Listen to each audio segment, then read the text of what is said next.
Boas pessoal, sejam bem-vindos a mais um episódio do podcast dos Filhos do Trovão e hoje temos connosco João Carlos Sousa. O João Carlos veio da Linker e vem cá para uma conversa, digamos que, polémica. Por isso, assistam até ao fim. E já que estão a assistir, subscrevam o nosso canal, subscrevam as nossas redes sociais, partilhem com os vossos amigos e familiares, porque de certeza que esta conversa vai servir a carapuça a alguns de vocês. Passa a conversa para a mesa. João Carlos, muito obrigado. Ao fim de muitos anos que nos reencontramos aqui. Já falámos previamente, como é lógico, né? Mas é um prazer estar à conversa aqui contigo. Quem diria que passado este tempo todo eu não tinha esta barba branca, nem tinha tantos cabelos brancos, tinha uns quilinhos a menos, se calhar. Mas eu acredito, como sempre digo, quando tenho diante de mim outras pessoas, outros convidados, eu sempre digo que há um propósito, que foi Deus, eu acredito mesmo que foi Deus que criou este link entre nós. Claro que há uma pessoa aqui para do meio, não é? que, digamos assim, promoveu esta aproximação. Nosso amigo Fernando. O nosso amigo Fernando Brito, que um dia também há de estar aqui. Mas nós sabemos que por detrás de tudo isso há um propósito. E eu acredito que esse propósito vem da parte de Deus. E repetindo o que já disse e o que ele disse também, é uma alegria estares aqui. E obrigado. Ele disse que ia ser uma conversa um pouco polémica. Eu também acredito que sim. Eu não diria tão polémica, mas elucidativa. Sim. Uma conversa que é necessária para os tempos que nós vivemos e principalmente os tempos que a Igreja está a enfrentar e a viver. E tu, como homem que já tem um historial, um passado, não é? Tremendo, naquilo que falamos e daquilo que eu pude comprovar, ao nível de ministério, estiveste ligado a um ministério há muitos anos, estiveste em África, à frente de igrejas, lideraste muitas pessoas, e agora estás numa fase diferente da tua vida, eu também, as coisas vão mudando, mas há uma coisa que nunca muda. Aquilo que Deus colocou no nosso coração, nem a sua palavra, e Ele próprio, Ele diz que eu não mudo, eu sou o mesmo ontem, hoje e para sempre. Então é isso que nos une aqui nesta conversa, e como disse o Daniel, eu acredito que esta conversa vai trazer edificação, vai trazer libertação, não é? Pá, ainda hoje, aliás, eu tenho ali uns avisos no telemóvel, de vez em quando surgem ali uns versículos, e hoje de manhã, pelas 9 horas, apita sempre ali qualquer coisa. E surgiu lá aquele versículo que está no Evangelho de João, capítulo 8, versículo 36, que diz: se pois o Filho vos libertar, verdadeiramente sereis livres. E a verdade é essa, não há outra forma de sermos livres. E tu de certeza concordas comigo, não há outra forma de sermos livres, verdadeiramente livres, a não ser através do Senhor Jesus Cristo.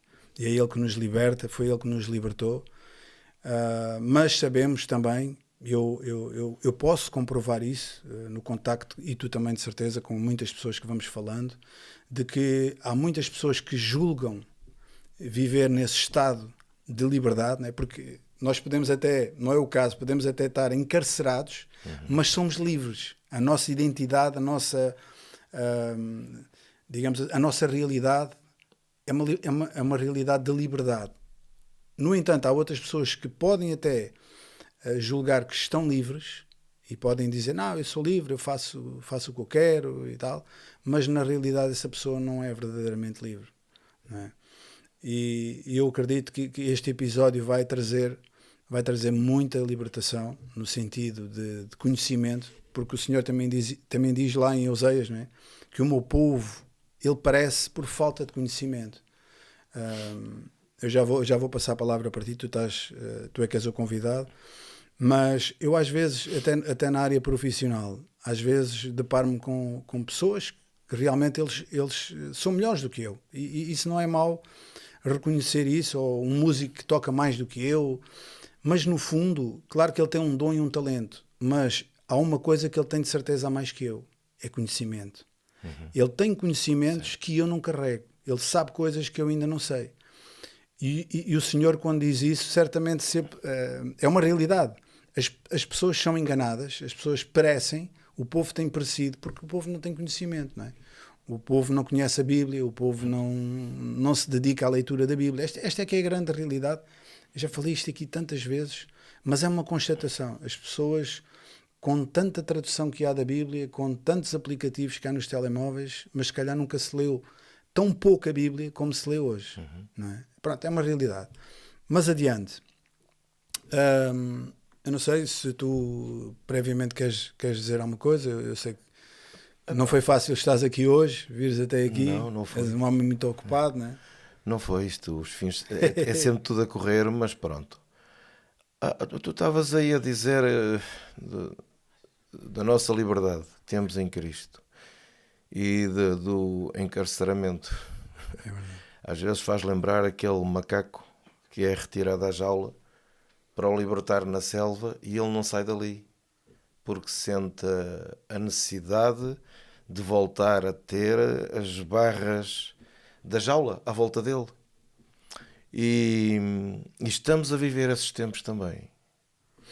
Nós já vamos aprofundar em algumas coisas, eu sei, já falamos em qualquer coisinha, mas estamos a encontrar muita gente que tem saudades das barras da prisão. Pessoas que aparentemente estão livres e também, disseste uma coisa que daqueles que faço o que eu quero. Quando nós fazemos só o que nós queremos, estamos presos. É uma ilusão. Porque se eu for viver de acordo com tudo aquilo que eu quero, eu estou tramado. Eu estou cego.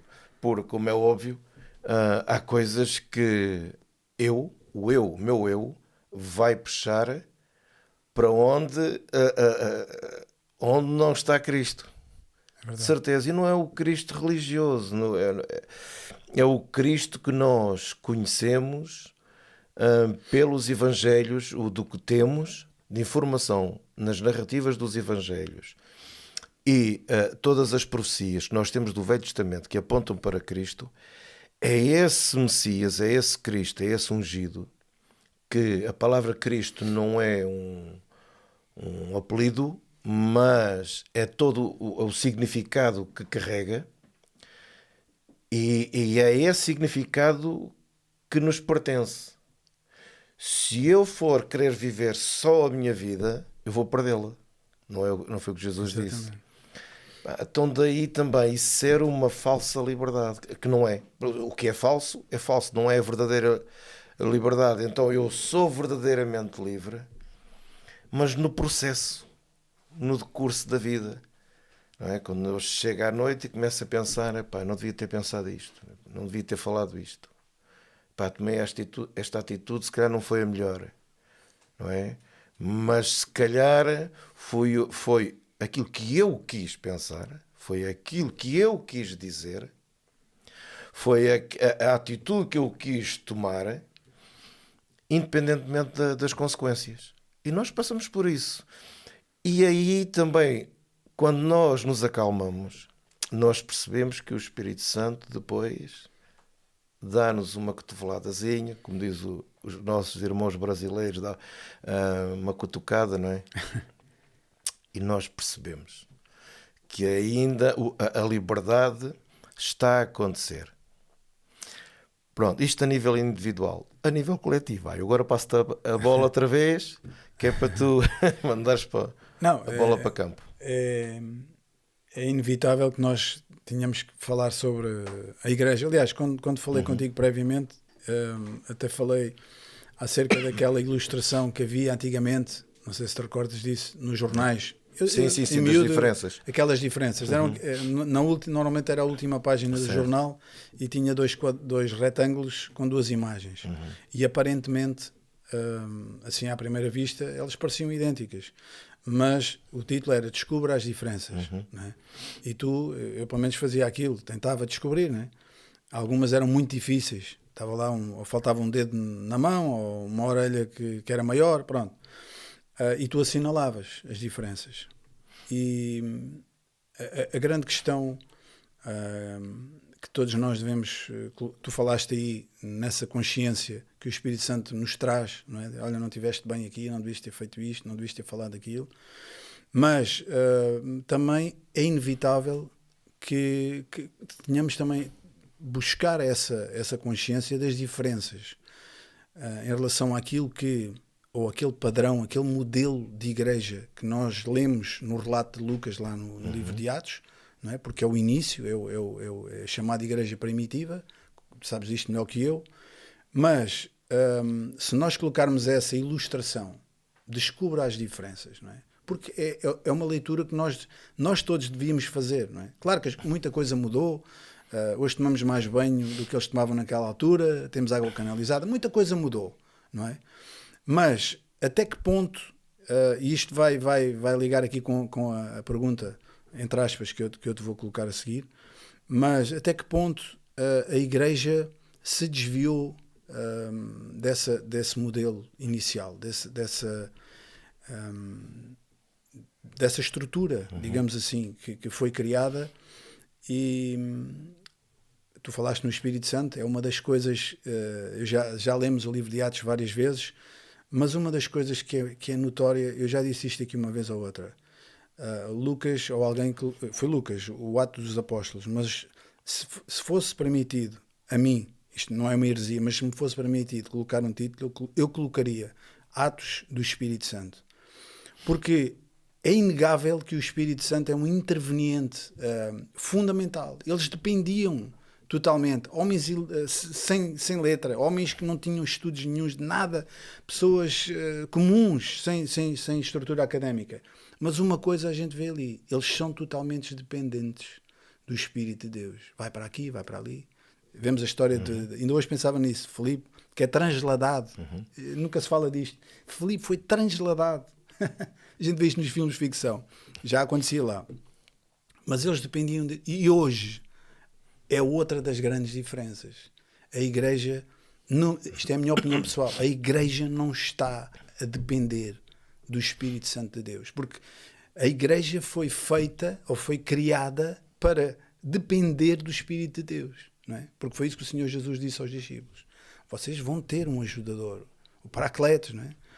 E hoje vê-se que a igreja depende de muitas coisas, de muitas formas de funcionar, de muitas estruturas, de estratégias, não é? Vamos criar aqui esta estratégia e tal, e não sei o que, não sei o que mais. E eles não tinham, ao fim e ao cabo, eles não tinham estratégia nenhuma, eles tinham dependência do Espírito Santo. E aqui, eu apontei aqui esta questão que eu acho que é muito pertinente e que tu podes desenvolver de certeza melhor que eu. A igreja dos dias atuais, a nossa contemporânea igreja, é uma organização espiritual, é mais espiritual ou mais empresarial? Qual é a tua leitura? Ora bem, nós às vezes fazemos uma leitura um pouco errada também acerca da igreja primitiva. Vamos começar por aqui. Eu queria me basear depois noutra passagem, mas a igreja primitiva, nós sempre achamos que a igreja começou muito bem. O que não significa que não haja lá muitos princípios que nós podemos e devemos tirar para os dias de hoje. Só que há um problema. É que Jesus fala com os discípulos, diz para eles esperarem até serem revestidos e depois irem. Só que eles não foram. E foi preciso uma perseguição violentíssima para que então eles fugissem e fossem fazer aquilo exatamente que Jesus tinha dito para aí uns 8 anos antes, com a morte de Estevão e etc. Ora bem, o que é que acontece? É porque a segunda cidade que Jesus fala a seguir a Jerusalém é Samaria. Naquela altura já havia exatamente o mesmo ódio que há hoje com o movimento sionista, que é uma ideologia que não tem nada a ver com os judeus em si. Mas eles se odiavam mutuamente. E é interessante que a igreja há sempre uma tendência, já lá vamos a essa pergunta, há sempre uma tendência da igreja, para ser igreja, se fechar, arranjar 4 paredes, em alguns casos uma torre e um sino, noutros não, mas é importante ter uma cruz, é importante ter lá o nome de Jesus, senão ninguém sabe. É importante ter uma série de artefactos para que a igreja se sinta igreja. E isto é um engano, é uma ilusão, porque se está a desviar completamente da identidade que a igreja deveria ter com Cristo. E isto aconteceu também nos primeiros tempos. Porque há todo aquele rebuliço, eles começam a praticar determinadas coisas que são boas, no sentido de ajudar os pobres, ou aqueles que a malta que entregava dinheiro punham aos pés dos apóstolos para que os apóstolos a reencaminhassem, não é? Não, portanto, só aí a diferença de hoje, não é? Hoje qualquer um se auto-intitula apóstolo, como se a palavra apóstolo fosse uma coisa brilhante. Tanto que naquele dia, naquele tempo, qualquer título significava função. Exatamente. É como a palavra ministério. A palavra ministério é serviço. Exatamente. A malta é que elevou isto dentro da igreja a um brilho que não existe no coração de Deus. Muito bem. Então o que é que acontece? Só que o crescimento que aconteceu com os milhares de pessoas na primeira igreja começou a trazer problemas. Mas ao mesmo tempo a manifestar o coração da própria igreja, porque começou a haver segregação. Então já havia umas viúvas que não eram respeitadas face às outras. Então já havia dentro da igreja acepção de pessoas. Eram poucos, ok? Eram poucos. O que é que eles fizeram? Foram buscar mais para os ajudar. Há princípios, sim, que ainda hoje nós deveríamos vivê-los, que eles têm. Mas o principal princípio foi estancarem a corrente do rio. O rio é para correr livremente. A ordem era, vocês começam em Jerusalém e vão para Samaria. Samaria são os palestinianos. Samaria são os da Síria, são os árabes, são todos aqueles... Aquela mescla, né? Aquela mescla. Tal igual. E a irem por aí fora. A questão que se põe é o seguinte, é que nós encontramos também uma igreja primitiva muito preconceituosa, que não se liberta para uma vida nova, que durante 3 anos Jesus se cansou de falar dela. Não se liberta. Nós temos que perceber que os 12, depois o Judas foi-se, não é? Mas os 12, eles viviam de perto com Jesus sem perceber muito bem o que estava a acontecer. Sem dúvida. E todo esse preconceito e vaidade que crescia no coração deles os conduziu para uma visão de igreja que bloqueou a própria vida da igreja em si. Repara, eles andavam com Jesus, foram enviados por Jesus. Quando chegam, vêm todos contentes. Mas passado pouco tempo, o inchaço que eles tinham dentro deles já lhes permitia dizerem a Jesus: olha, queres que mande descer fogo? Tal igual. Repara a evolução que estes homens tinham, a compreensão, a capacidade de encaixe, o discernimento que esta gente tinha, que acompanhava com Jesus diariamente, e vem um homem que é centurião romano, habituado a todo o tipo de devaneios dentro do Império, com uma cultura completamente diferente, e é esse homem que Jesus vem e exalta a fé deles. Sem dúvida. Uma mulher cirofenícia não tinha nada a ver com a nossa equipa. Nós somos aqueles que já temos autoridade sobre os outros e que os podemos proibir sequer de falar do nome de Jesus. Não foi isso que eles disseram? Exatamente. Olha, vimos um que falava... expulsava demónios e tal, em teu nome. Em teu nome. Deixa que a gente vá lá. Mas nós já temos autoridade para isso. É verdade. Esta vaidade subtilmente religiosa tem um poder manipulador até aos dias de hoje e acompanha a história da igreja. E a pior coisa que nos pode acontecer é nós ficarmos entregues a nós próprios. Porque nós temos sempre tendência, sem o Espírito Santo, a nos autodestruir. E por isso nós olhamos para o estado em que a igreja se encontra, com muito aplauso, com muita tecnologia e bem, com muita sofisticação, e concordo, mas vazia. Por isso é que a última igreja que eu estive a ajudar, uma vez ao domingo, eu disse aos irmãos, o melhor dia para sermos hipócritas é o domingo. Porque hipocritamente nós nos abraçamos, nos rimos, e dentro do gabinete do pastor ou noutro lado qualquer, nós ferramos o dente naquele irmão. E se ele estiver em agonia, nós oramos pelo irmão na igreja, mas durante a semana ele morre à fome. Isto é pura hipocrisia. Isto não é ser igreja.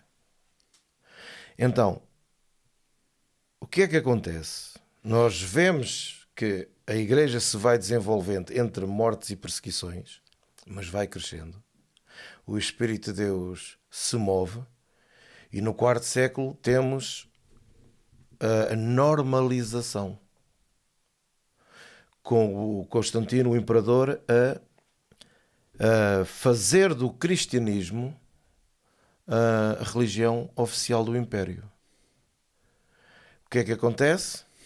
Quem era perseguido por ser cristão ou por ser bispo ou por ser um líder começa a ser promovido. Quando os títulos que antigamente eram serviços em função da vida de outros, agora começam a existir posições de promoção.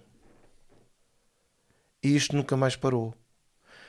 E quando se chega à reforma, nós temos um problema, porque a própria palavra reforma tem coisas boas, mas não precisava. Nós estamos à procura sempre de uma forma, porque nós desejamos estar sempre formatados. E Jesus é livre. O véu do templo se rasgou. O Espírito Santo não quis mais ficar lá dentro. Aquela figueira antiga secou-se, não produz mais fruto. E nós queremos sempre, sempre aprisionar Deus. Porque é assim que nós nos sentimos também. Queremos ter o controle. Quando, tu, se vês que eu estou a falar demais... Não, fala à vontade. Estás aqui para falar.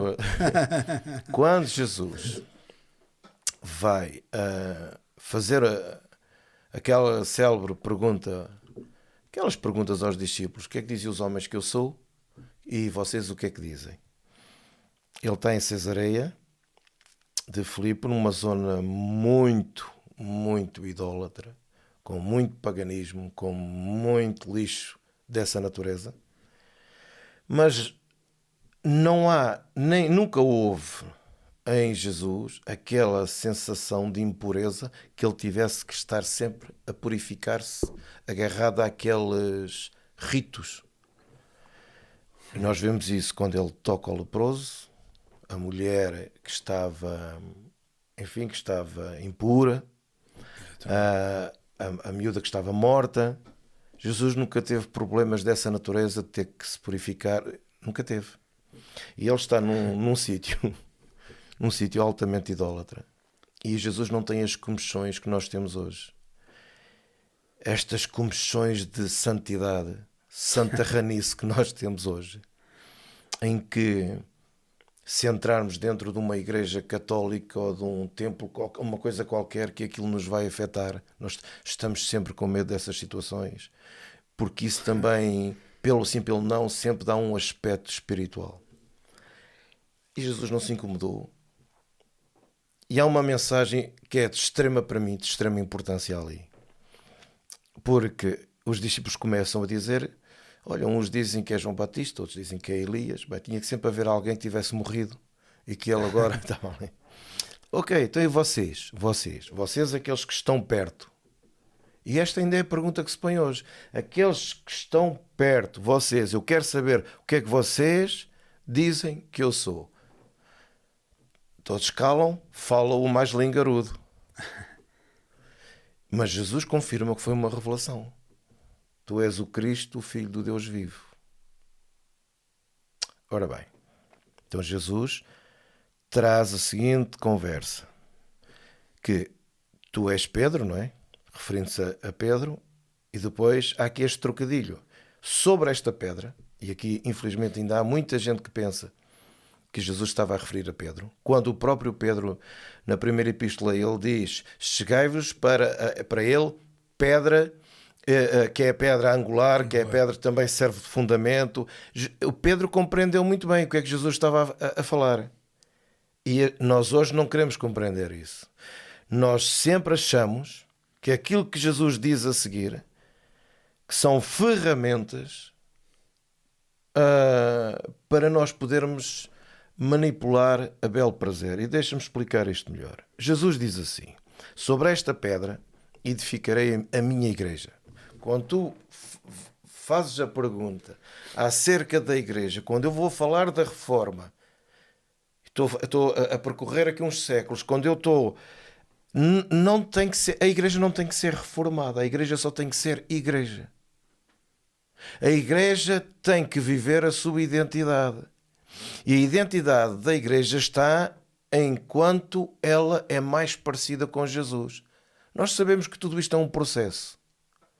Mas os séculos de história da igreja, nós vamos vendo sempre um desvio em todas as épocas. Desse desvio, Deus sempre vai buscar alguns. Independentemente remanescente, não é? Sempre. Há sempre um remanescente. Sempre. E é daqueles muitas das vezes que nós não esperamos. É verdade. E quando Jesus diz uma coisa destas: eu vou edificar a minha igreja sobre esta pedra, que é Ele, que é a pedra de edificação, que é aquilo que Paulo diz, o fundamento é Cristo. Atenção é que vejam como é que cada um constrói. É daí que ele fala que há materiais que são preciosos e há materiais perecíveis, como a madeira, palha e feno. E o fogo vem. O fogo vem. Portanto, é um processo, é uma construção. Nós temos que compreender isto a nível individual e coletivo. Se nós não entendermos isto como identidade da igreja, já não entendo mais nada e caímos nos mesmos erros. E ao longo destes 30 e tal anos de igreja que eu tenho acompanhado, eu tenho visto vez após vez isto acontecer. Os mesmos erros. Os mesmos erros. Porquê? Porque começa tudo bem, tudo na base do amor, da humildade, da paz, quando temos um pequeno poder, sem nos apercebermos, a vaidade se instala nos corações e a primeira orgulho, coisa... não é? Exatamente. O orgulho. Exatamente. Nós não estamos dispostos a largar a túnica, nós não estamos dispostos a dar outra face, a lavar pés. Inclusive se lavam pés hoje em cerimónias, literalmente. É para a fotografia. Para a fotografia. Tal e qual. Nada mais, nada menos. Então, por isso, é aqui que Jesus diz: te darei as chaves. As chaves, não é? Por isso veio esse mito do São Pedro ter lá o porta-chaves, um monte de chaves. Epá, tudo isto é ficção na cabeça dos religiosos. E Pedro era um bocadinho preconceituoso. Não estou a dizer... ele devia ter tido logo ali outro tipo de pensamento. Quando Jesus lhe dá este aparente elogio da revelação, e sabemos o que é que aconteceu a seguir dele repreender Jesus, quando Jesus está a dizer que, olha, que vocês... dê atenção que aqui há um erro de entendimento, a meu ver, e de interpretação. Porque nas nossas versões, em algumas, aparece o que desligados na terra é desligado nos céus. Então, daí haver muitas orações, nós desligamos, nós fazemos. É o que Jesus está a dizer. É que estas chaves que vêm com revelação, é discernimento, é uma autoridade que é conferida à igreja. Não é autoritarismo. A autoridade tem tudo a ver com paz e com amor, com pacificação. Não é com autoritarismo, não é com estupidez. Isso é estupidez. As pessoas é que não querem interpretar outro tipo de palavras, mas é burrice, é estupidez, é prepotência. É ignorância pura. Não é só ignorância. Não é tanta também... ignorância, mesmo. Às vezes é intencional. É intencional. É o poder de manipular outros, o desejo de querer manipular outros. Isso destrói uma vida de igreja. De uma igreja que se preze. Que poderia ser outra igreja. E não é por causa dessas coisas. Exatamente. Sem dúvida. É conveniente nós nos agarrarmos por vezes mais a Pedro, porque é o mesmo Pedro que não só já quer corrigir Jesus, porque ao fim e ao cabo, se ele é o Cristo, o Filho de Deus vivo, e a seguir eu tenho o desejo de o querer manipular, não faças isso, Senhor. O que é que vais fazer? O que é que vais fazer à tua vida? Não faças uma coisa dessas. Esta aparente preocupação, esta aparente santidade, esta aparente... é tudo aparência. O querer mostrar que eu sou cuidadoso. E sabemos que Satanás estava por detrás dessas palavras. É por isso é que o diabo não entende as coisas de Deus, mas só as dos homens. E a igreja gosta mais de entender as coisas dos homens do que de Deus. É o mesmo Pedro que na aparição, quando Jesus, na transfiguração, quando Jesus fica todo lá no monte, é o mesmo Pedro que já quer fazer uma cabana para cada um. Nós sempre queremos prender Deus. Tem que haver uma casa. Tem que haver 4 paredes. Aquilo não pode ser assim, esta liberdade. É porque os 3 estavam a falar da morte e da crucificação e da ressurreição de Jesus. A lei e os profetas a convergirem para o Messias. Está-se a falar de coisas altamente importantes, que ao fim e ao cabo é a razão da nossa vida e da nossa existência. E por isso precisamos dizer às pessoas que as pessoas estão perdoadas. Isso porque só com perdão é que há reconciliação. Não, nós queremos logo fazer o quê?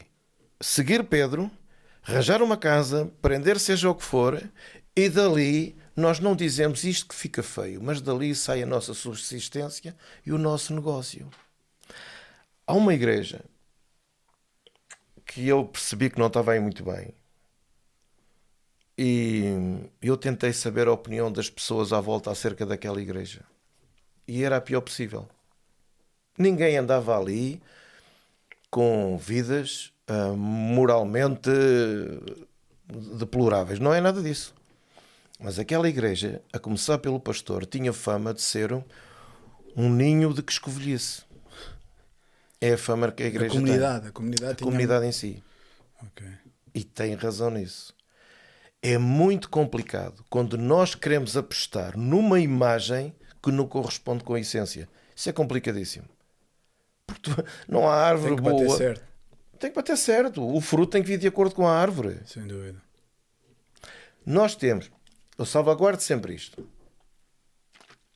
Temos gente boa, gente honesta, gente, estou a falar agora de pastores, homens e mulheres, gente humilde, que de facto são pastores. Não são muitos já. Porque nós estamos a encontrar bons pastores, e quando eu digo bons, estou a falar deste tipo de gente, no meio do povo. Cuidam-se uns aos outros. Eu estou a encontrar muita gente assim. Alguns ainda estão em cima dos púlpitos, mas são só alguns. E eu sei que ao estar a falar isto, alguns conhecem, outros não, vão achar isto completamente absurdo. Olha como é que ele está. Completamente absurdo. Estou completamente perdido. Mas já me dizem que eu estou no inferno há muito tempo. Por isso nada me admira. Mas a verdade é que não há... Se Jesus não é mentiroso, eu estou a pôr a palavra se, fazendo de conta que Jesus não mentiu, a verdade por si só vence. Toda a mentira vai cair. Ou então Jesus teria sido o nosso maior engano. Agora, eu encontro muita gente boa que compreendeu de facto o que é ser igreja. Agora, nós vivemos, assistimos, percorremos durante estes anos ao facto de existirem igrejas em tudo quanto é sítio. Parece que está tudo a funcionar muito bem. E não... Muito sucesso. Sucesso. E são clubes religiosos que fazem mais mal do que bem. Fazem mais mal do que bem. Porque há pessoas que se sentem humilhadas, que se sentem completamente usadas, desgastam-se. A vida pessoal delas é chincalhada porque é falada dentro dos gabinetes pastorais. E quem me dera a mim que isto fosse mentira.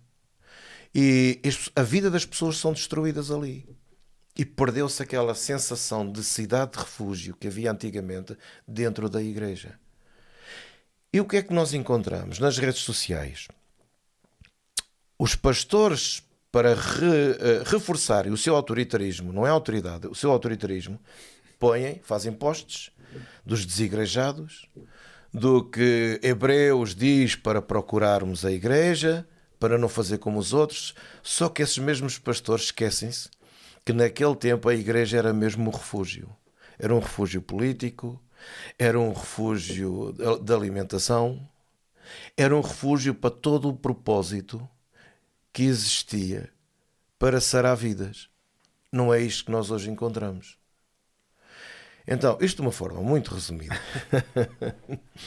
De uma forma muito resumida, eu quero dizer o seguinte: uma igreja, agora estou a falar de um movimento, de uma igreja local, pronto, uma organização que não compreenda estas coisas, não vale a pena abrir as portas.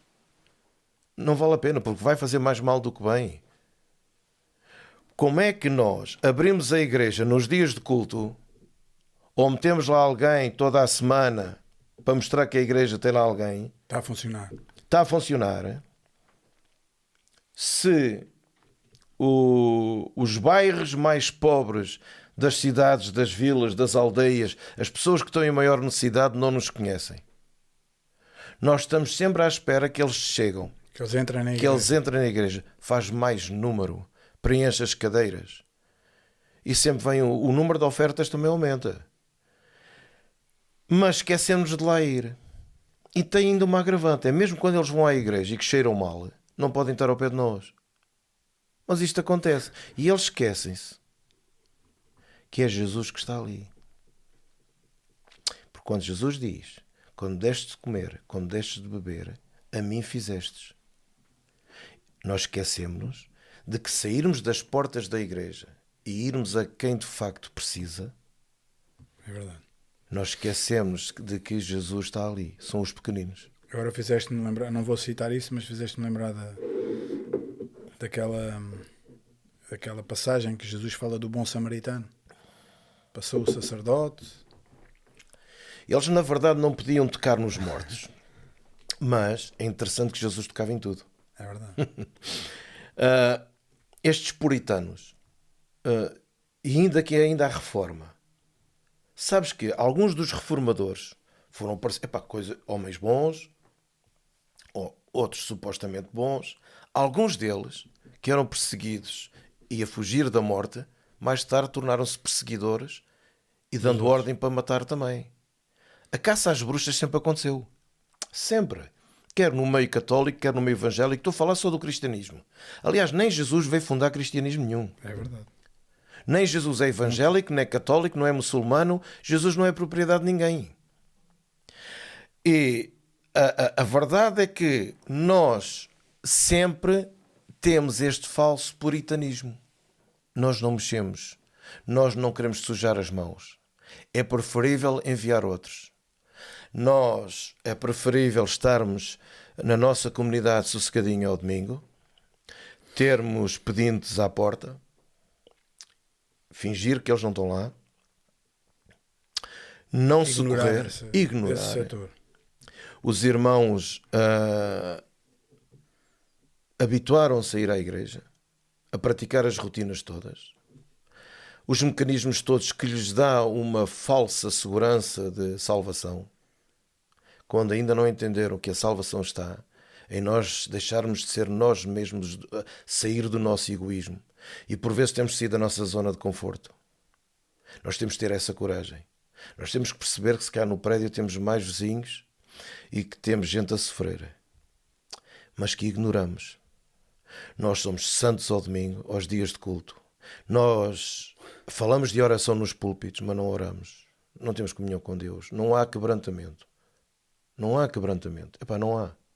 Não há.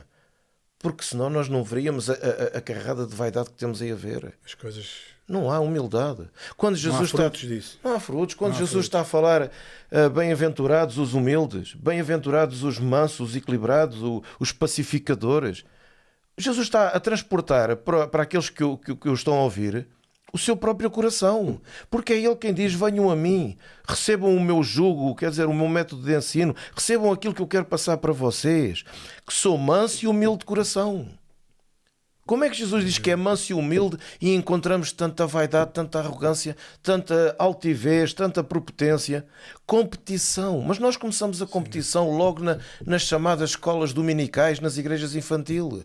Nós colocamos as crianças a fazer um desenho com Jesus no barquinho, mas a primeira que acabar, nós damos um prémio. Nós estamos a ensiná-los não a cooperar, mas a competir. Tal e qual.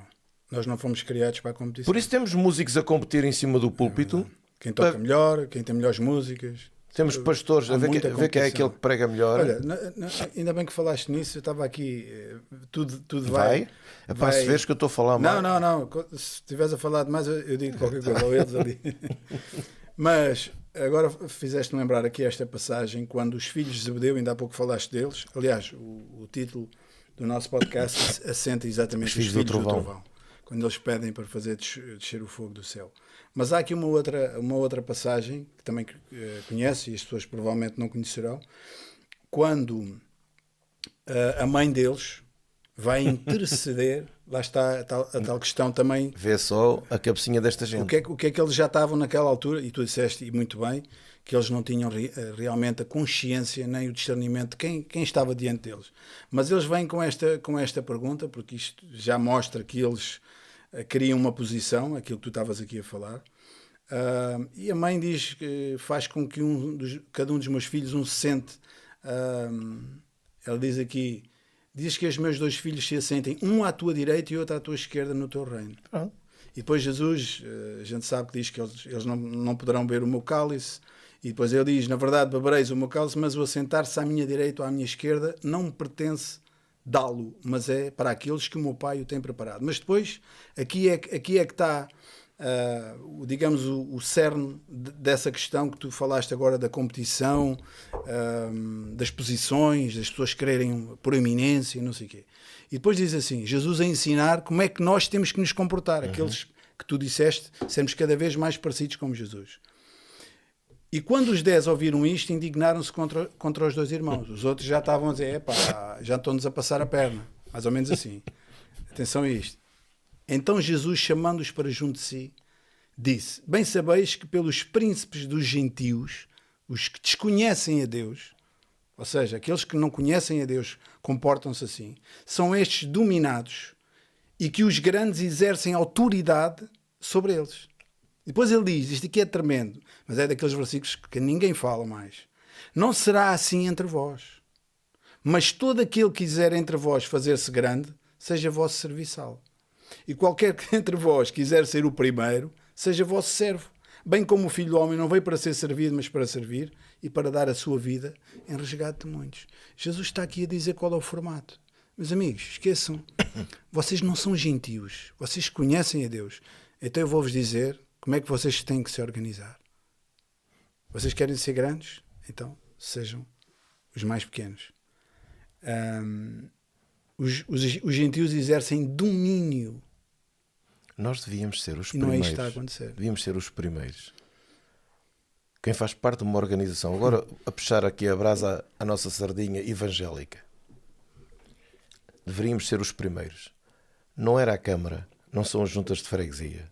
Devíamos ser nós os primeiros a perceber as dificuldades da cidade, ou da vila, ou da aldeia. Onde é que nós podemos interferir? Exatamente. Onde é que nós podemos ajudar? Qual é o projeto que a junta de freguesia tem, na prática, que nós podemos ajudar? Com malta da igreja. Sem pôr bandeiras. Venham para a nossa igreja. Exatamente. Imagina um patrocínio. Exato. Não.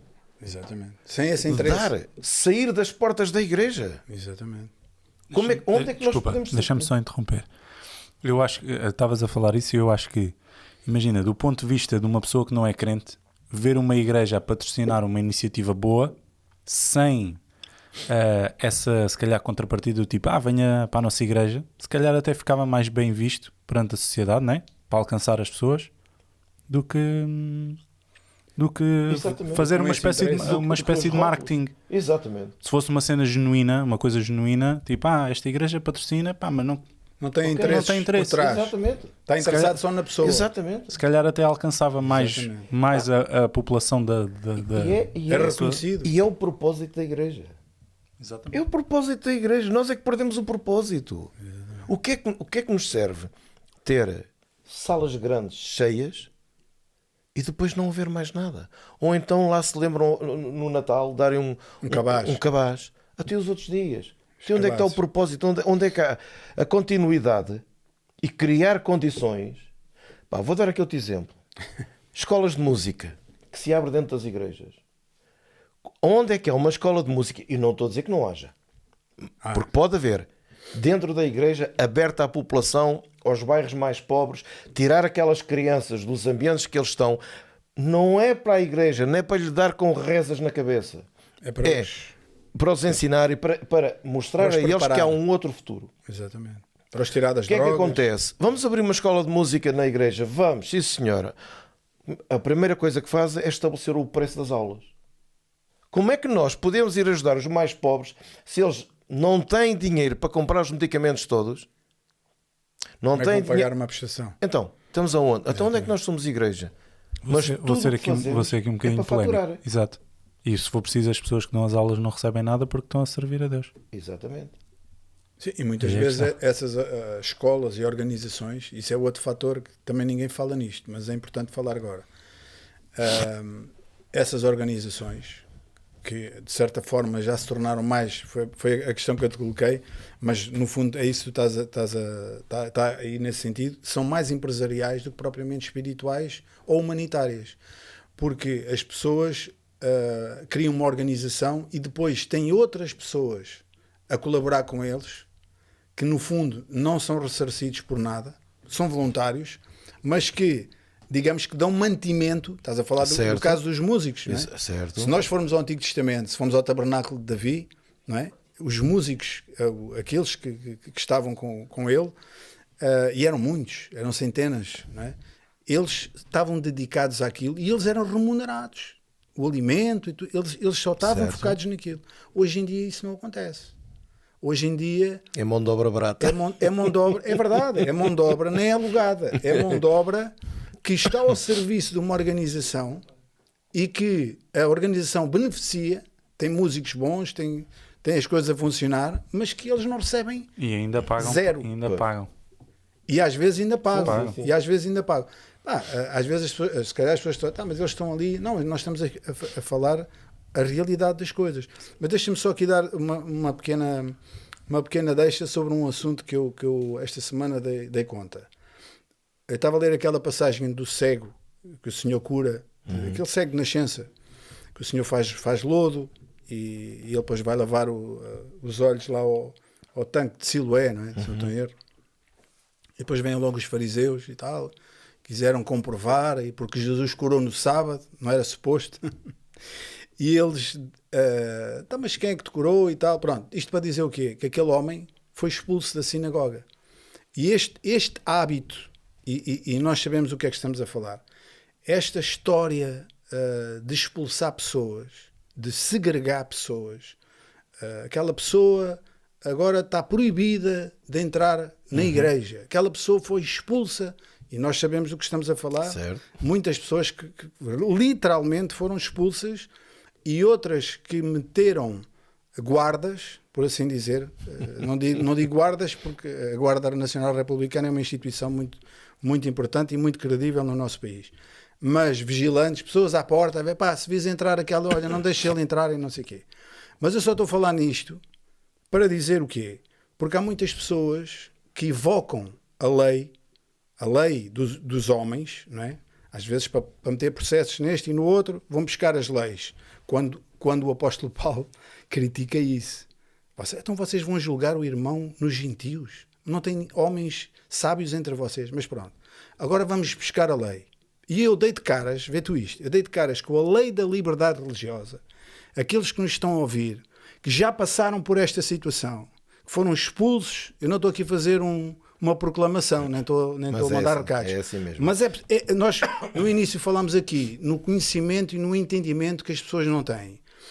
E às vezes as pessoas perecem por falta desse conhecimento. E às vezes líderes dessas organizações vêm buscar a lei, vêm buscar a Constituição, a lei da liberdade religiosa, que está consagrada na nossa lei. Diz aqui no artigo 9, podem ir lá ao Diário da República, estou a ler aqui, na linha B, diz assim: ninguém pode, no ponto 1, ninguém pode ser coagido a fazer parte, a permanecer ou a sair de associação religiosa, igreja ou comunidade religiosa, sem prejuízo das respectivas normas por IPPA. Ou seja, ninguém, de acordo com a lei, ninguém pode proibir, nem o João Carlos, nem o Otávio, nem o Daniel, nem o Tiago, nem ninguém. Nós sabemos que há outros tratamentos. Metem a pessoa de lado, não falam mais que a pessoa, passam por ela, já não lhe dizem bom dia. Mas se alguém disser a um irmão: tu não podes vir aqui mais, se essa pessoa, claro que ninguém faz isso porque as pessoas não vão entrar por aí, a pessoa agarrava no telefone, isto estou eu a imaginar que eu nunca faria isto, né?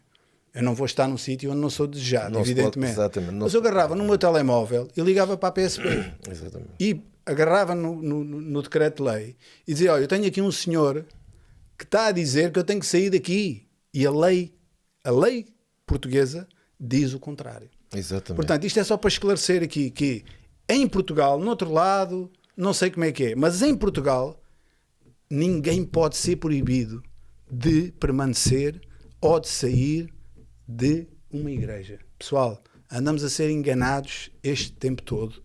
Pessoas a serem expulsas, pessoas a serem envergonhadas na sua vida, e tu falaste nisso.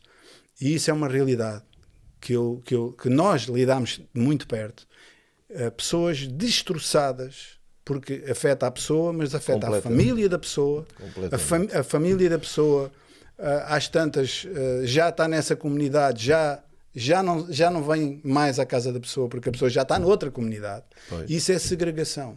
Isso é errado, é antibíblico, e além disso, a lei da liberdade religiosa proíbe isso, literalmente. Eu tinha que dizer isto. Há aqui uma coisa que eu queria puxar aqui também. Tu falaste nas sinagogas. Exatamente. É interessante que Jesus está a enviar os discípulos e está a dizer, e estamos a falar que os discípulos, eles poderiam ser perseguidos, como foram mesmo a seguir, nos tempos de Paulo, quer por judaizantes, quer por falsos apóstolos, quer pelos judeus em si, quer pelos romanos. Mas Jesus enfatiza as sinagogas. O ambiente religioso. E o ambiente religioso é todo aquele ambiente, seja ele qual for, que procura controlar as pessoas, manipulá-las, cativar o pensamento delas, dar-lhe lavagem cerebral, e demora nós a desbloquearmos a nossa cognição para que nós possamos e perder o medo. Porque é instalado um medo promovido pelas lideranças nos corações das pessoas de que, se elas saírem da igreja, elas estão perdidas. Eu passei por isso. Eu próprio acreditei nisso. Há linhas de pensamento e doutrinas que se foram instituindo, várias, como por exemplo a do final dos tempos, etc. Várias. Que cada qual segue a sua própria cabeça, vai buscar apoio bíblico aqui e ali. Um versículo ou dois isolado. Exatamente. Até nós temos que ter o cuidado de usar a Bíblia. A Bíblia usada fora de contexto pode matar. Pode matar. Pode destruir muita coisa. É aqui que Saramago diz que a Bíblia é a mãe de todas as heresias. E muita gente interpretou isto só pelo facto de ele ser ateu. Para os cristãos, Saramago tem que estar obrigatoriamente no inferno. Epá, isto é um absurdo. É um absurdo porque, obviamente, que Saramago estava a ler a Bíblia a partir do entendimento dele. Mas que a Bíblia tem sido usada para destruir muita gente. A Inquisição, por exemplo. A Inquisição. E nós. E não só. E nós, nos nossos dias de hoje. Nós não nos podemos esquecer. Vamos voltar a Pedro. Os preconceitos de Pedro. Em relação a gentios, não é?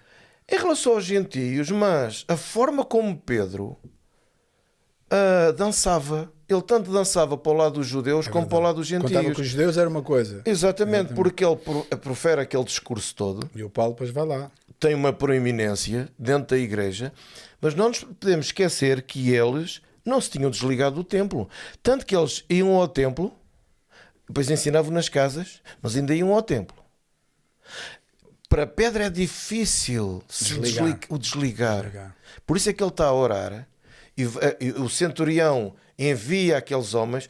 Repara uma coisa, aquele centurião são homens que não têm nada a ver com a cultura judaica. A cultura destes homens é outra. Cornélio. É outra. Mas é no meio daquela cultura rica e maluca ao mesmo tempo que Deus fala com aquele homem, que conhece o coração Santo. Daquele homem, e manda chamar a Pedro. E está Pedro cheio de preconceitos. Senhor, eu não vou comer isso. Nunca eu comi. Até é difícil acreditar um bocado nisto, porque ele era da Galileia, e a Galileia já era considerada, os galileus já eram considerados gentios também. Pela sua... Exatamente, a ralé. Então, aquela coisa que Pedro lá vai, porque percebe, tem que lá ir, mas ao entrar, ele próprio manifesta o preconceito. Olha, vocês sabem que a nós não é lícito estar aqui. Ele tem que fazer com que os outros se sintam que são diferentes dele. Meu amigo, e tu tens isto dentro das igrejas, é muito bonito nós dizermos que não somos racistas. Desculpa, e no caso do centurião romano, foi ele próprio que disse que não era bom que Jesus fosse à casa dele. Porque Jesus ia. Pois. Jesus ia. Exatamente. Disse, o outro não centurião sou digno que entres na minha casa. Exatamente. Mas Jesus ia. Mas vê lá a compreensão que esta gente tem face aos discípulos que andaram ali com Jesus ao lado. E hoje é a mesma coisa. A pergunta mantém-se. E vocês, o que é que dizem que eu sou? Nós hoje olhamos para... Não é apenas para comportamentos. É até para mensagens que são ensinadas. Onde é que eu vejo Jesus nisto? Onde é que eu posso ver? Onde é que eu posso ver neste autoritarismo, neste fechar os olhos? Onde é que o receber por baixo da mesa? Não é que isso se encaixa na Bíblia. Onde é que Jesus está no meio disto tudo? Os processos nos tribunais aos irmãos é outra coisa. Onde é que Jesus... É surreal. Infelizmente, muitas das vezes os tribunais têm que ser usados contra até alguns pastores, porque eles ficam a dever dinheiro e não pagam. Agora, aonde é que Jesus se encaixa na maioria das coisas que nós estamos a ver nestes tempos? Nós temos que ver... Olha, eu vou dar aqui outro exemplo. Eu publico nas minhas redes sociais, nos stories, várias coisas da guerra, do descarregar de bombas que está a acontecer, naqueles milhares de mortos na faixa de Gaza, no Líbano e no outro lado. E tenho acompanhado, como qualquer um de vocês, não é? Mas eu costumo pôr, o que é que acontece? Eu tenho um amigo meu que é cristão, ele faz questão de me lembrar de que lado é que está o medo, o mal e o terrorismo. O terrorismo está dentro dos nossos corações.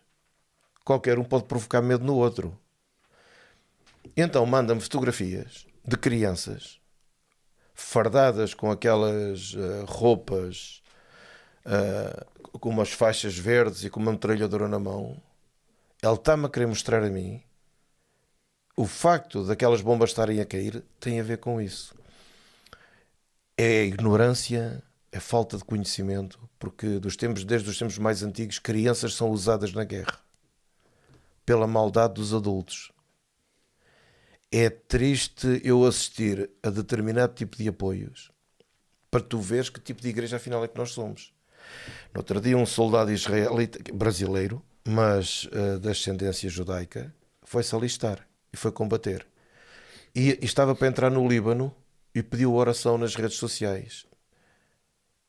E é horroroso ver, não são judeus, são cristãos, aquilo que eles escreveram por baixo. Estamos a orar por ti, irmão. Vai nessa força. Aquelas palavras que eram faladas para Josué, que eram faladas para todos aqueles que iam investir, vai nessa força. podes matar, não tem problema. Promover a guerra. São A favor da guerra. Não, mas a bomba cai um prédio inteiro cheio de gente, não faz mal. Vai, irmão, continua. Epá, repara, isto. São pessoas. Agora escuta, onde é que está a igreja? Onde é que está Jesus nisto? Exatamente. Quando é Jesus que nos manda para a Samaria? E a mesma coisa, tu tocas nesse assunto muito delicado, mas a política é a mesma coisa. A política é a mesma coisa. Eu não estou ligado de forma alguma à política, mas aquilo, por exemplo, que aconteceu há uns tempos no Brasil, em relação a um candidato, que as igrejas tornaram-se comícios. Comícios. Eu não estou a dizer... A ungir armas. Exatamente. A pôr armas no púlpito e a ungir. Exatamente. Ou seja, isto é a minha opinião, eu estou a dar a minha opinião. A igreja tem que estar desligada dessas coisas. Exatamente. Não tem que estar aqui... Pá, eu posso ter uma tendência para alguém, isso é legítimo. É, como se diz em Portugal, o voto é secreto, isso é comigo. Mas, publicamente, como tu dizes, estarem a meter armas e cartazes e músicas para um determinado candidato, exatamente, não é? Que a gente não sabe mais à frente o que é que ele poderá vir a fazer, não é? E nós, por exemplo, agora temos a questão do Trump, não é?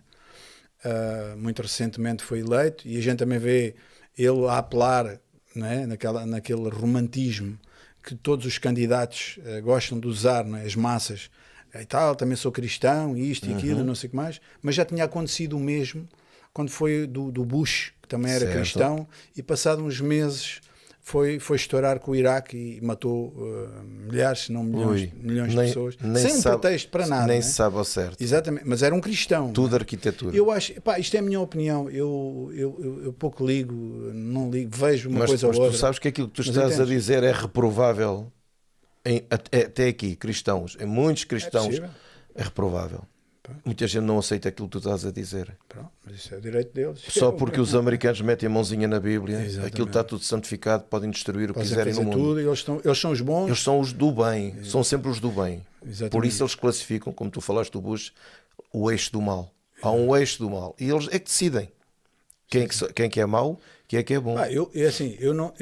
Eu acho que a minha opinião é esta. A igreja tem que se abster disso. Porque, por exemplo, lá está, se nós vamos buscar o exemplo do Senhor Jesus, e tu disseste que cada vez temos que ser mais parecidos com ele, esse é o nosso objetivo, como é que Jesus se posicionou politicamente? Não há referência. Ele nunca disse, sou contra os romanos, ele curou o criado romano, ele nunca disse que sou a favor deste ou do outro, ou sou a favor de... Nunca disse nada, ele nunca se posicionou. Aí para pagar o tributo, olha, Pedro, vai lá buscar uma moeda à boca do peixe. Ou seja, não marcou uma posição.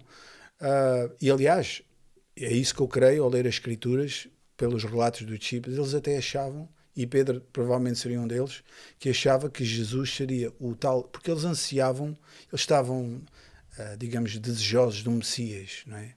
Eles ansiavam a vinda do Messias, mas na perspectiva deles era um Messias armado, político, que ia libertar os judeus do jugo romano e não sei o que mais. Mas lá está, estou aqui a dar a minha opinião, se as pessoas concordam ou não, isso já não é problema meu, mas eu tenho o direito de dar, e como tu estás a dar a tua. Eu acho que nós, cristãos, eu falo para mim e pela minha família, eu não me posiciono no sentido, vou agora, sei lá, fazer um comício ou meter qualquer coisa na minha rede social e sou a favor de... Não, isso é uma coisa pessoal e eu simplesmente não... Mas quando vi essas imagens, eu assim, mas isto está tudo louco. Tudo. Como é que uma igreja... Não é uma igreja, estamos a falar de milhares de pessoas, não é? Ok, ele pode ser o candidato que as pessoas mais gostem, não estou a ir contra isso. Agora, daí a igreja a afirmar que aquele é que é o Messias, é que é o bom e os outros são todos maus, mas uma coisa eu também tenho que dizer em abono daquilo que eu creio, que é assim, eu não estou a dizer que as pessoas B ou C estão erradas, mas por exemplo, nós sabemos, isto é muito complicado, é muito sensível falar nestas coisas porque isto mexe muito com as pessoas, mas por exemplo, ideologias, eu não estou a falar de pessoas, mas de ideologias, onde existe, por exemplo, massacre de cristãos e perseguição a larga escala, como é o caso da Coreia do Norte, isto é um exemplo só, que é dos países que mais cristãos têm sido torturados. E pronto. Epá, eu também não concebo que um cristão, isto é a minha opinião, não concebo que um cristão, a sério, possa meter um ok numa ideologia dessas, sabendo que aquela ideologia ou que aquele líder daquela nação está a matar irmãos, está a torturar pessoas que seguem Jesus Cristo, e eu estou a dizer, ok, epá, eu gosto desta pessoa, esta pessoa está do lado do bem. Acho que isso também não está certo. Isto é a minha opinião, estou a dar a minha opinião pessoal. Mas tu falaste aí numa questão que também é muito importante nós falarmos aqui, e eu gostava de saber a tua opinião. E tu falaste aí sobre o exercício do domínio sobre as pessoas. Não é? E há aqui uma passagem que eu gosto muito, que é a 1 de Pedro 5, quando lá está o Pedro, já falaste bastante aqui nele, e ele diz aqui, ele está-se a dirigir aos presbíteros. Ele diz assim, aos presbíteros que estão entre vós, admoesto eu, que sou também presbítero, com eles, e testemunha das aflições de Cristo, e participante da glória que se há de revelar. E depois ele diz, ele a mandar o recado para eles, é como se estivesse a falar agora. Pessoal, apacentai o rebanho de Deus. O rebanho é de Deus. O rebanho não é do pastor. As ovelhas não são do pastor B, C, D. É o rebanho de Deus que está entre vós. Tendo cuidado dele. Esta é a vossa função. Cuidar do rebanho. Não por força, não com marreta, não com chicote, mas voluntariamente. Nem por torpe ganância, mas de ânimo pronto.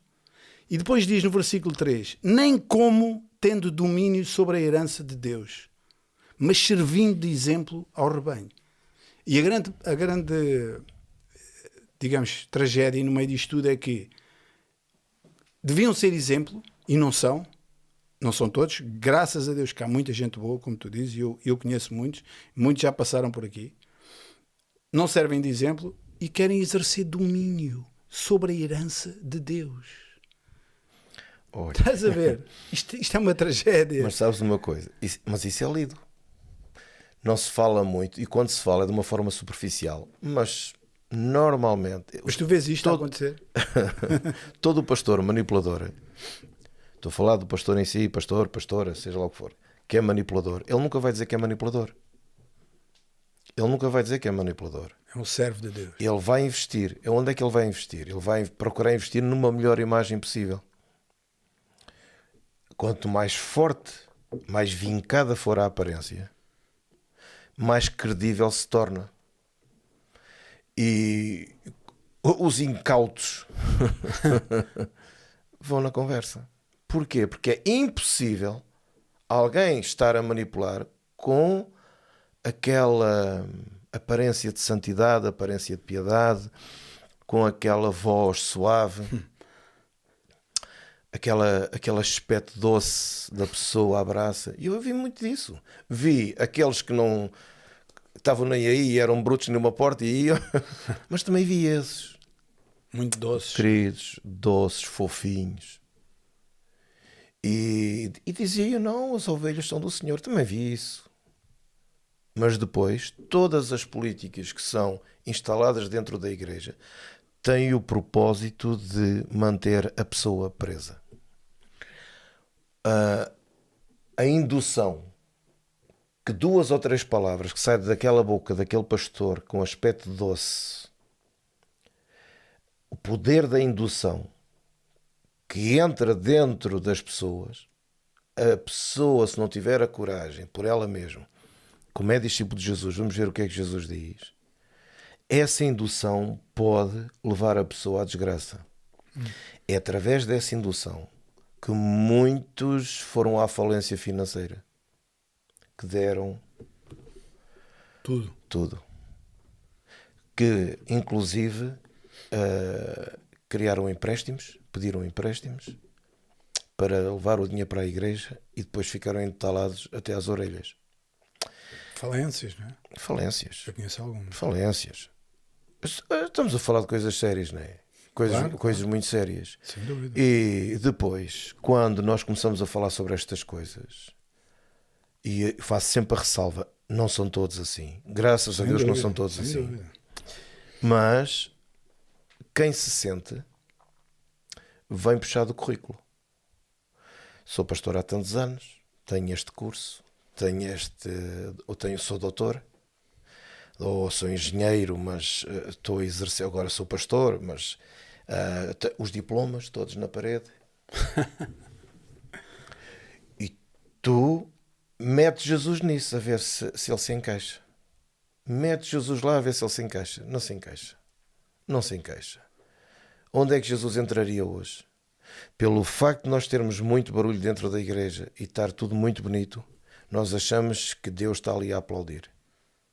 Nós, de uma forma muito subtil, nós queremos manipular tanta coisa e achamos que manipulamos a Deus também.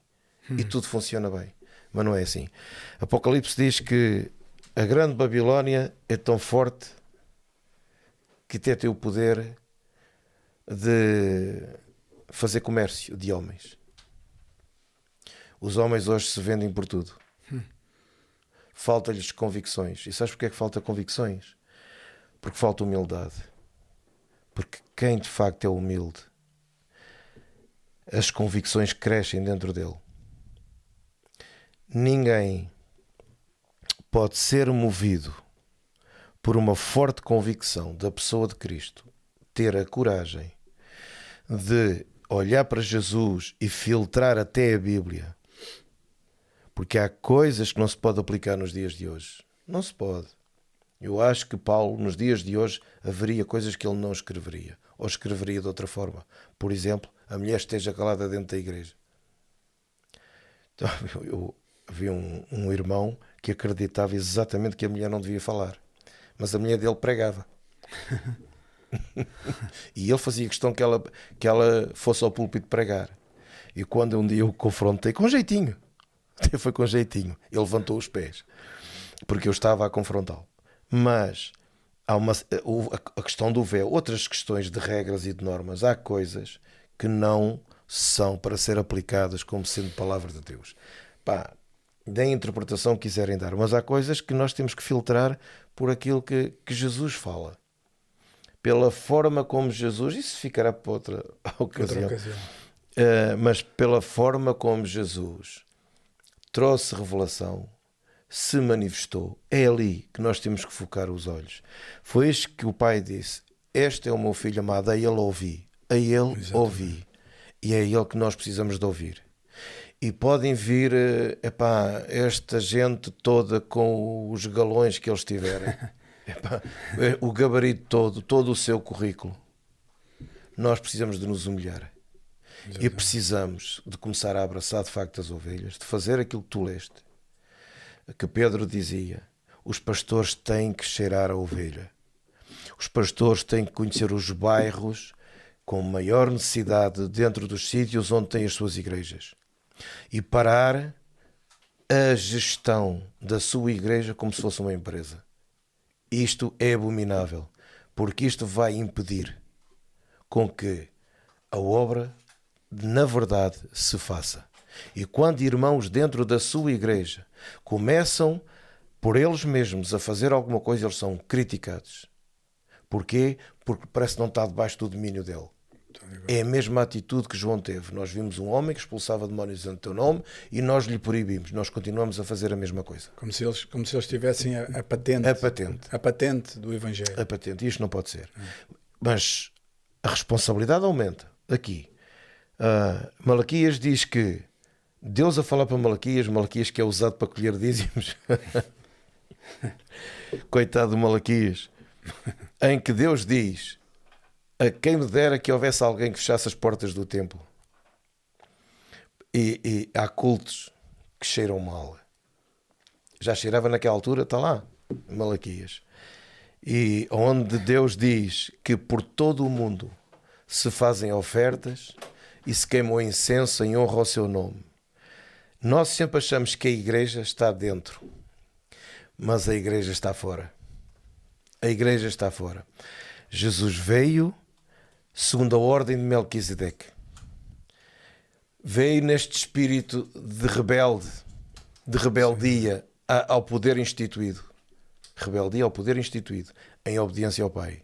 Foi aqui que Jesus apareceu. Ele morreu fora das portas de Jerusalém. Jerusalém ainda hoje é adorada. Os cristãos adoram Jerusalém. E o que é que Jesus falou de Jerusalém? O que é que ele falou? Tanta vez que ele quis acolhê-los como a galinha acolhe os pintos. O que é que Jesus falou que iria acontecer a Jerusalém? Porque é que esta gente tem uma adoração por Israel e por Jerusalém como se fossem os mais importantes da terra? Ainda não perceberam que Jesus os mandou para os gentios, para toda... Agora não há bandeiras, não há cor, não há raça. Exato. Porque é que ainda nos púlpitos nós ainda mandamos... Se vê nos a própria pregação em si induz ao racismo. Quando um pastor está num púlpito, e hoje já tem mais cuidado, porque a lei apertou, mas quando se manda piadas acerca daquele que é preto, ou daquele que é indiano, ou deste, ou daquele, quando se manda uma piada subtil, o que é que nós estamos a induzir? Quando se manda piada contra o LGBT, o que é que nós estamos a induzir? Porque é que há alguém que é achado dentro da igreja como homossexual? Como é que nós o vamos tratar? Não, o homem tem que perder as comissões todas, porque senão o homem vai para o inferno. Epá, mas de que cartola é que nós tiramos estes coelhos? Nós não sabemos abraçar as pessoas. Nós não cuidamos das pessoas. Isso é o mais importante, é abraçar as pessoas. Eu estava numa igreja onde há um miúdo que se chega ao pé de mim. Foi a única pessoa com quem ele achou que podia falar. O miúdo era gay e eu não sabia. Eu não sabia. Ele falou, chorou. Eu, dentro da luz que tinha naquela altura, dei o que pude. Abracei-o e ele estava desesperado porque ele queria ir para a linha do comboio para se suicidar. Porque ele sabia que se isto se soubesse na igreja, era o fim dele. Na igreja. E ele não podia confiar no pastor. Porquê? Porque se o pastor soubesse isto, ou ele era expulso, ou, meu amigo, ele ia sofrer perseguição. Ia haver conversas. Ia ser... Nós não estamos preparados para lidar com determinadas questões, porque não queremos. Porque não amamos. Nós falamos de amor, mas não amamos. É treta. É hipocrisia, é mentira. Não amamos, porque na hora da verdade nós não amamos. Nós não amamos. É preferível o pastor do alto do seu gabinete mandar alguém fazer qualquer coisa do que ele ir. Amigo, e nós vemos Jesus sempre a andar. É verdade, sempre na frente. Sempre a andar. Sempre à frente. A dar o exemplo. E Jesus sempre a ter trabalho com aqueles 12. Porque eles, volta na volta, era cada argolada. E vinham os outros, os tais de fora das portas da igreja. Nós achamos que quem está fora de uma organização evangélica está perdido. É verdade. Nós é que estamos certos. E coitadinho de Deus. Não, e não é só os evangélicos, é a minha igreja. Sim. A minha denominação. Essa ainda é pior. A gente já não tem muito tempo, mas essa é outra. Não é uma segregação, mas é. Uma vez falei isto com um amigo, já falei com mais, mas eu disse isto a ele. Às vezes parece que as coisas funcionam, só falta as pessoas terem um jacket. Sim. Do seu time, não é? Sim. Eu sou deste e eu só visto esta camisola. É como os clubes de futebol. Certo. Não é? Epá, é impensável um sportinguista gostar do Benfica ou vice-versa. Isso é impensável. Pode acontecer muita coisa. Isso é impensável. Não é? Pronto. E às vezes nas denominações, porque as pessoas vestem a camisola da denominação dela. O meu pastor é que está certo. É o melhor pastor do mundo. E essa adoração. É exatamente isso. Já não é quase, não é veneração, é isso que tu dizes, é um ídolo. Não é? Porque nós, se pudermos dizer, os evangélicos, durante muito tempo criticávamos os católicos romanos porque tinham imagens nos templos. Certo. Nós agora, os evangélicos, não têm imagens nos templos, mas adoram figuras, cantores, líderes. Não é? Se aquele líder não tiver estruturas em si. Exatamente. Eu queria deixar esta mensagem do seguinte: tenham uma boa e santa rebelião, porque eu olho para Jesus e o Jesus que eu conheço das páginas dos Evangelhos é rebelde até aos dias de hoje. Ele revolucionou a minha vida e revoluciona tanto ainda que me obriga a ceder. Ele obriga-me a ceder. Ele mexe com o meu egoísmo, ele mexe com a minha teimosia. É ele quem me diz a mim: João, dura coisa é recalcitrar contra os aguilhões. A gente acha que isso é sempre para Paulo. Mas a nossa teimosia, o nosso orgulho, é bater em ponta de faca.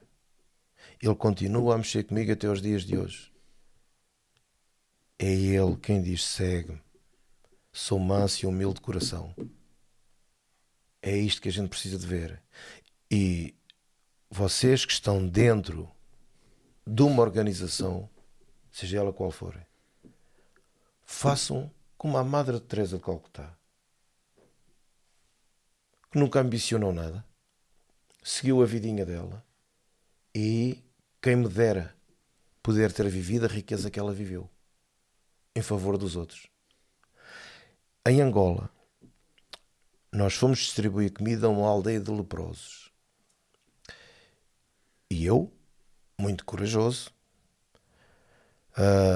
salto do caminhão e em cima da carga, salto cá para baixo e começo a ver a aldeia. E nós só assistimos isto nas páginas da Bíblia, não é?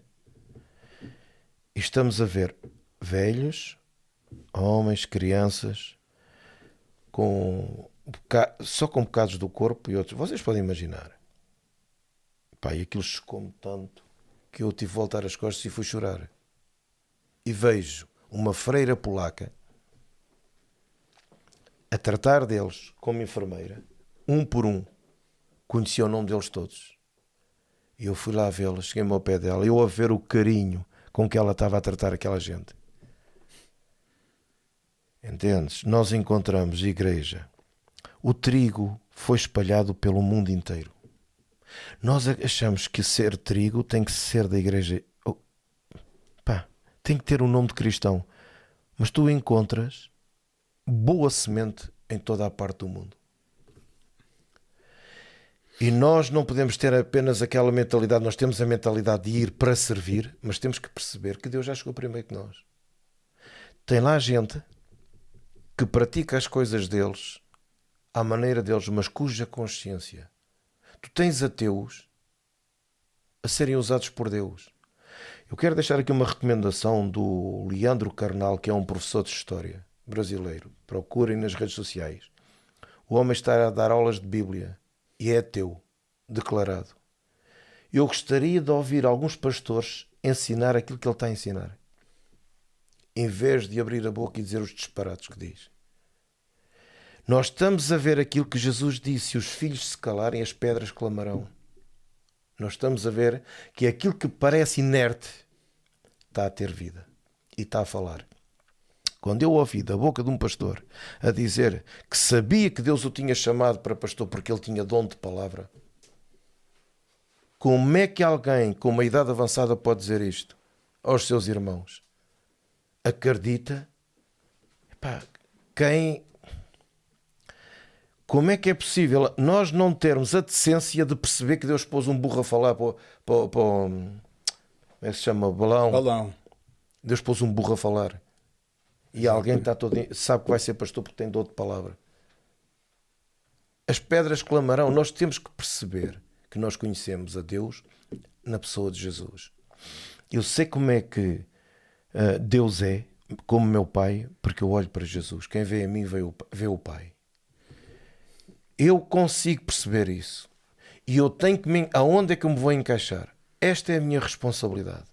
A responsabilidade daqueles que sabem que estão a mais dentro destas organizações, a responsabilidade deles, de cada um de vocês, é se revoltarem, não contra as pessoas, contra as instituições, não precisa disso. Sistema.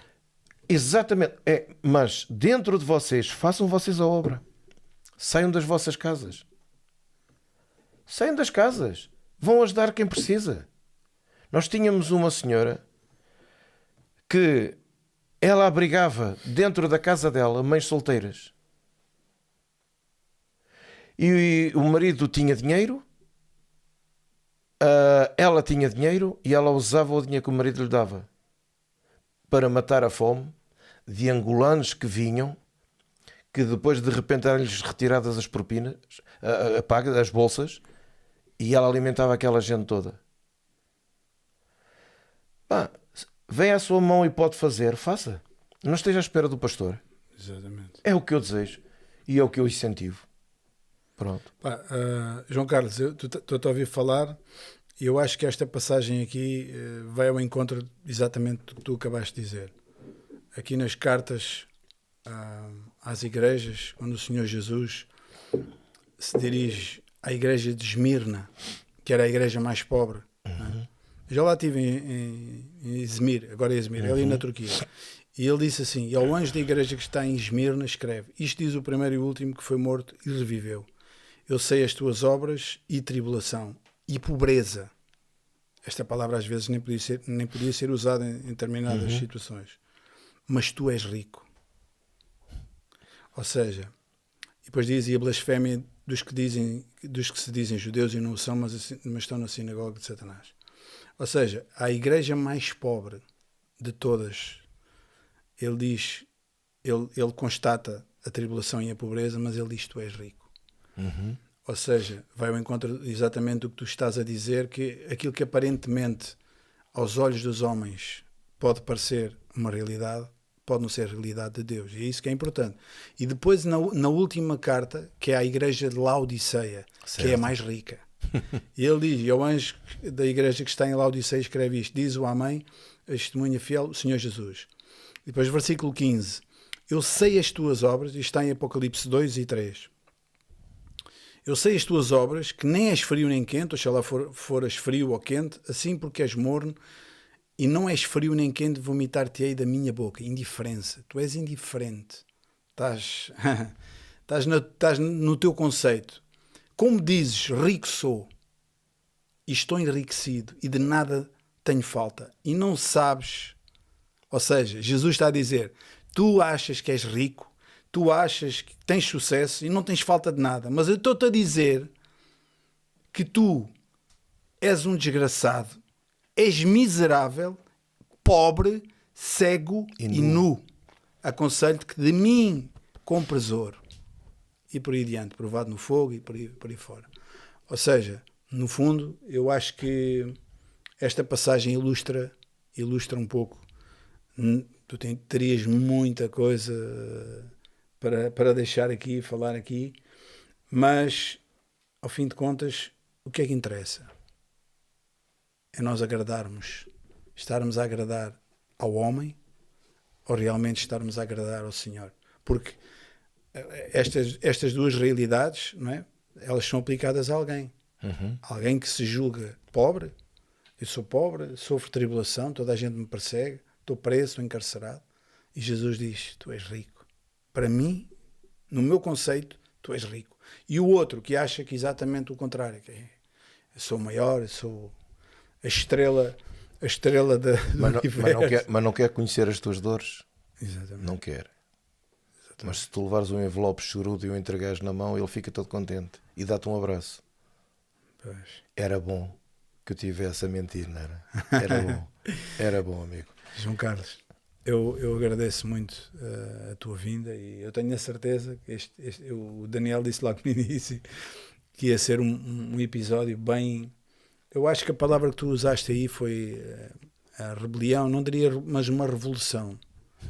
Fazer uma revolução na vida das pessoas e no conceito mas que as tu, pessoas para provocares uma revolução, tens que ser rebelde. Tens de ser rebelde, sem dúvida. Tens que ser rebelde. É isso. Epá, isto eu não sei, mas já estou a ver que nos estamos a esticar se calhar um bocadinho. Deixa-me só dizer isto. Ao que falaste no bom samaritano. A questão que se põe aqui na parábola do bom samaritano é: de quem é que nós queremos ser próximos? Parece que estamos sempre à espera que venha uma pessoa ter connosco. Mas Jesus disse: de quem é que tu queres ser próximo? Portanto, nós precisamos de nos aproximar. Nós estamos num sítio e precisamos de perceber porque é que estamos aqui. Exatamente. Entendes? E não sermos indiferentes. Se não é igreja, não vale a pena falar de sal e luz. Porque o sal dissipa-se. O sal não está dentro da panela a dizer: olha aqui a minha bandeira. O sal não diz: olha, a comida só está assim porque eu estou aqui. O sal não diz isso. Pois não. Mas nós queremos a nossa bandeirinha, o nosso patrocínio. É verdade. Então, de quem é que nós queremos ser próximos? É com isto que É a pergunta. É a pergunta. É isso. E é isso, pessoal. Foi mais um grande episódio. Queria dizer a todos que Tremendo. nos assistem que se calhar vão ouvir coisas que para vocês são estranhas, para vocês, São diferentes. sim, que não vão concordar, mas não há nada melhor que se calhar ver de novo, ver com a Bíblia perto, tentar confirmar as coisas que são ditas com o que está na palavra. E é isso. Ui, então falei nos LGBT. Ui. Isto vai ser uma coisa maravilhosa. Partilhem com os vossos amigos, com os vossos familiares. Como eu disse no início, ia ser uma conversa polémica. Não diria polémica, É mas diferente. que nos confronta com algumas situações, com a nossa realidade. E às vezes há coisas que nós sentimos que, como é que eu hei de dizer, que vemos, mas que não queremos ver, e se calhar, se alguém nos abrir os olhos, começamos a reparar em coisas que nós já suspeitávamos, digamos Já assim. detectámos. Exato, já detectámos, mas que preferimos, que não queremos ver. Deixa-me só dizer uma coisinha agora que tu falaste nisso. Eu uma vez falei isso com um pastor, ele já esteve aqui, e ele disse uma coisa que faz todo o sentido. Há pessoas que sabem estas realidades, mas as pessoas às tantas também têm medo, mas as pessoas também às tantas já não se sabem posicionar, entendes? As pessoas perguntam, mas eu agora vou fazer o que da minha vida? Eu agora vou para onde? É isso. É um bocado por aí. As pessoas sabem que, é o que tu dizes, onde é que Jesus se encaixa nisto? Não é? Não há Jesus aqui, não há Bíblia aqui. Jesus não faria isto que eu estou a ver a acontecer. Mas a pessoa pergunta assim, e agora vou para onde? Porque a pessoa está naquela rotina. Sim, e agora todos os domingos, agora o que é que eu vou fazer ao domingo? Já é um diácono. Agora o que é que eu vou fazer ao domingo? Exatamente. Pá, a pessoa já toca no coro, já canta no sente coro. a falta da jaula. Exatamente. Foi exatamente aquilo que tu disseste no início. E estamos a terminar como começámos. Mas é verdade. Às vezes eu olho para certas situações, mas como é que as pessoas conseguem estar dentro deste contexto, sabendo que isto não é bíblico, e nós falámos aqui várias passagens, há muitas outras, mas em certa parte eu não entendo as pessoas, não me coloco no lugar delas, mas de certa forma eu tenho compaixão pelas pessoas, eu entendo isto, porque as pessoas às vezes já estão tão agarradas. Os mais sinceros, não é? Uns são sinceros, outros tornam-se mais cínicos. Pois, também é verdade. Mas há casos, e eu conheço, e tu de certeza conheces mais do que eu, de pessoas que se veem num dilema, entendes? Por exemplo, isto agora